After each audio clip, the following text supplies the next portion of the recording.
যৌক্তিক আন্দোলন, আমরা কোনো সহিংসতা করি নাই। কেন বাড়ি দিচ্ছে?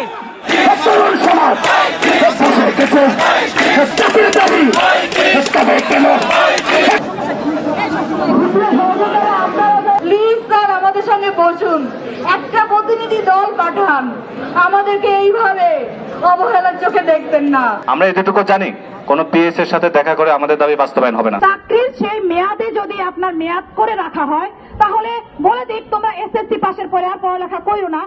5 স্টার রেটিং প্রাপ্ত বিএলডিসি টেকনোলজির Walton super saver ceiling fan 65% পর্যন্ত বিদ্যুৎ বিল সাশ্রয় করে আপনাকে রাখে প্রশান্তিতে।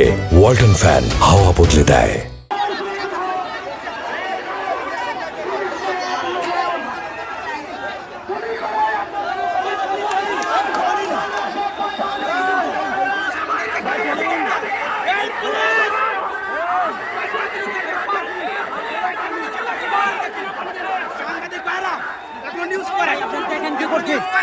আমাদের যৌক্তিক আন্দোলন, আমরা সহিংসতা করে নাই কোনো। আমাদের যৌক্তিক আন্দোলন, আমরা যৌক্তিক আন্দোলন, আমরা কোনো সহিংসতা করি নাই। কেন বাড়ি দিচ্ছে? কেন বাড়ি দিচ্ছে? কেন বাড়ি দিচ্ছে? আমাদের একটাই দাবি, আমরা আমাদের যে যৌক্তিক দাবি এটা সুরাহা করার একটাই পথ আমরা খুঁজে পেয়েছি, সেটা হচ্ছে প্রধান উপদেষ্টার সাথে সাক্ষাৎ করে আমাদের যে যৌক্তিক দাবি এটা চূড়ান্ত সুরাহা করা। এর বিকল্প কোনো পথ আমাদের কাছে নেই। আমরা কোনো পিএস, আমরা সম্মান করছি রাষ্ট্রের দায়িত্বশীল যারা আছেন সবাইকে। আমরা এতটুকু জানি, কোনো পিএস এর সাথে দেখা করে আমাদের দাবি বাস্তবায়ন হবে না।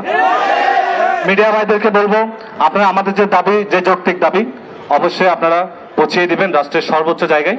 আমাদের বর্তমান অন্তর্বর্তীকালীন সরকারের প্রধান উপদেষ্টা ডক্টর ইউনূস স্যার, আমরা ওনার সাথে সাক্ষাৎ করতে চাই। উনি যদি বলেন দাবি যৌক্তিক, আমরা অবশ্যই এখান থেকে খুব দ্রুতই চলে যাব, আমাদের কোনো দাবি থাকবে না।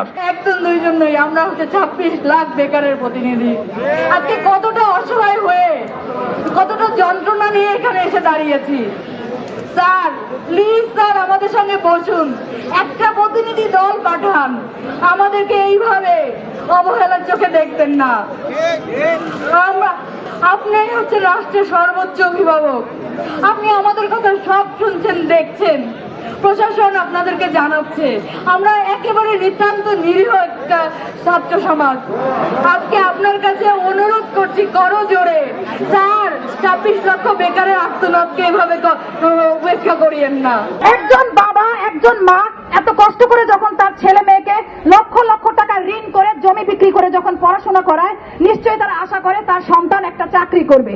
যদি চাকরির সেই মেয়াদে যদি আপনার মেয়াদ করে রাখা হয়, তাহলে বলে দিক তোমরা এসএসসি পাশের পরে আর পড়ালেখা করো না, তোমরা এসএসসির পরে আর পড়াশোনা করো না। ওই টাকা দিয়ে তারা একটা ব্যবসা করে খেতে পারবে, ওই টাকা দিয়ে তারা একটা দোকান দিয়ে খেতে পারবে।